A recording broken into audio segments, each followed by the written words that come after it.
Listen up, normie. Anime belongs to weebs. It belonged to us from the beginning, and will still belong to us to the bitter end. That's a sentiment that Utena agrees with as well. Oh? You don't think so? Well, this episode might change your mind. We start with Utena as a child, watching a magical girl anime that she loves. She's totally mesmerized with this character who is colorful, heroic, and beautiful. Her name is Mimiru. Magical Girl Miracle Mimiru. Utena watches in awe as Mimiru fights against this evil monster.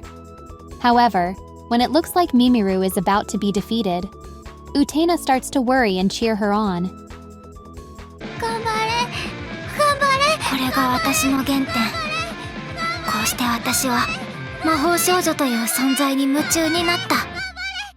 She says, "You can do it," several times in order to give Mimiru the hope she needs to defeat the monster and save the day.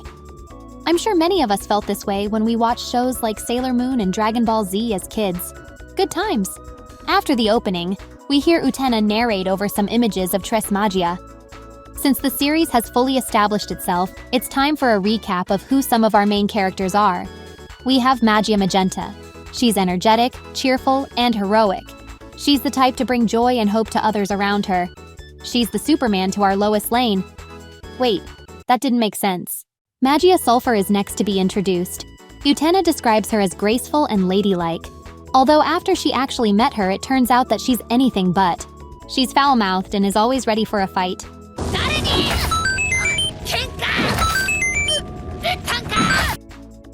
Excuse me, I'm gonna go masturbate. Totally not ladylike at all, but I'd still hit. I love the kind of woman that can kick my ass. Finally, we have Magia Azure, the cool and refined one of the group. Every girl dreams of becoming like her one day. We next cut to a scene of Magia Azure, having her armpits tickled aggressively. She truly is an inspiration for girls everywhere. Magenta and Sulphur actually seem to be a bit frustrated with Azure getting captured so easily all the time.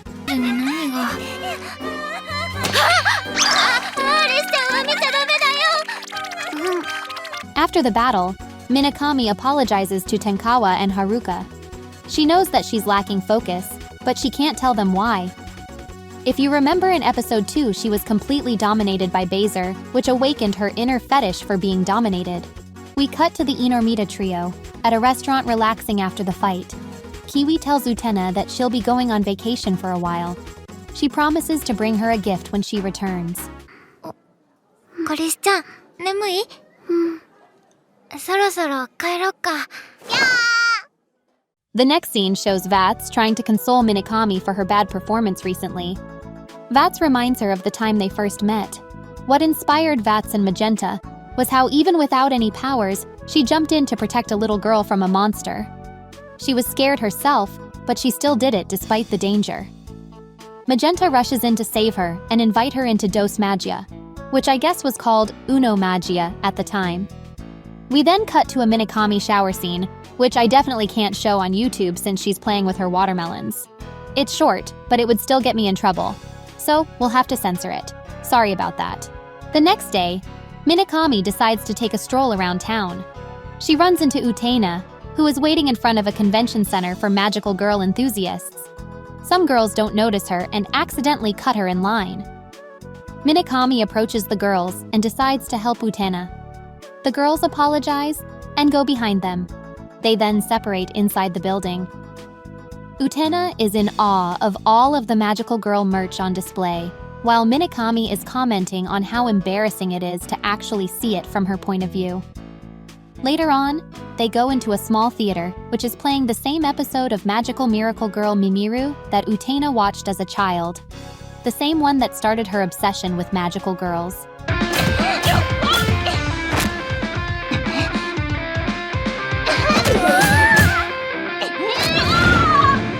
Minakami thought she could be inspired by watching this, but it just ends up making her feel bad. Her drive for justice and heroism seem to be fading away in favor of something else, almost as if she's being corrupted.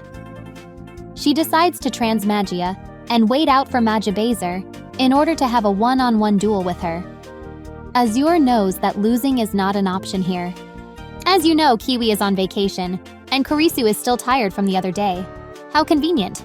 They fight, and Azure almost gets Bazer, but but is countered immediately.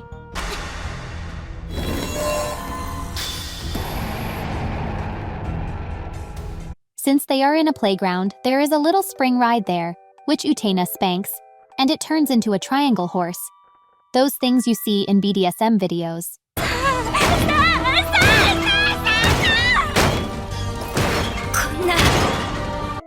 Azure gives up immediately and is forced to drown in pleasure.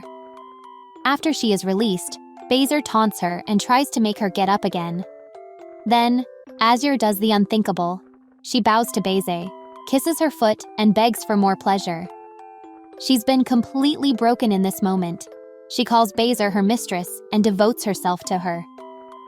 In that moment, Utena is enraged. Everything she liked about Azure was gone. She couldn't look up to her the same way she used to. She lashes out at her and tells her that is unbecoming of a magical girl. She's supposed to be heroic and not give in to the bad guys, but that's what she just did. Upset, Bazer flies away, leaving Azure unsatisfied and humiliated. This was the worst possible outcome for both of them. Finalita appears at the end to make fun of Utena a bit. She was the pot calling the kettle black. Utena was disappointed with how the whole thing turned out. Just like how anime fans get disappointed when characters we like are suddenly out of character.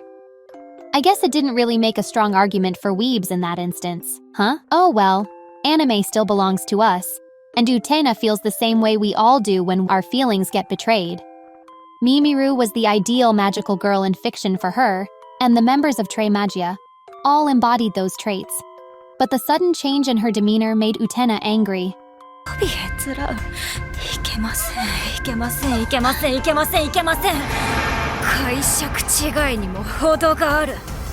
Well, it wasn't really sudden, but Utena didn't notice it to this extent. Crazy shit, dude. The last scene of the episode shows other members of Enormida, including this woman with lipstick on, who seems to be the leader, and this green-haired lowly, who I know I'm going to love. Anyway, that's all, folks. Happy Valentine's Day. I'll see you when I see you. Bye-bye.